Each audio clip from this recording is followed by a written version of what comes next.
নমস্কার বন্ধুরা, আমাদের চ্যানেলে আপনাদেরকে স্বাগত জানাই।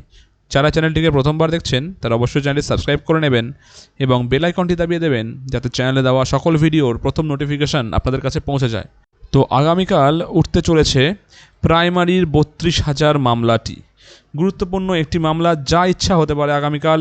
এবার দেখা যাক এই রিভিউ পিটিশন, যে চাকরি বাঁচিয়ে দেওয়া হয়েছে সবার, ছেড়ে দেওয়া হয়েছে মানবিক একটা গ্রাউন্ড দিয়ে, সেই গ্রাউন্ডের এগেনস্টে যে কেস, সেটা কিন্তু আগামীকাল উঠতে চলেছে জাস্টিস দীপঙ্কর দত্ত এবং জাস্টিস সতীশ চন্দ্র শর্মার বেঞ্চে। আপনারা দেখতে পাচ্ছেন আপনাদের সামনে diary number 12291, Swapna Baidya versus West Bengal board of primary education.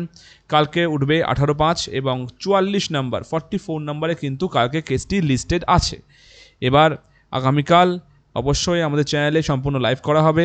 এবার দেখার জিনিস এটাই যে জাজ স্যাররা কী ডিসিশান নেন, এই চাকরি বহাল থাকে নাকি চাকরি আবার চলে যাওয়ার উপক্রম চলে আসে। এবার সেটাই দেখার, আগামীকালের জন্য সবার অপেক্ষা থাকবে। আজকের খবরটি এই পর্যন্তই। ধন্যবাদ।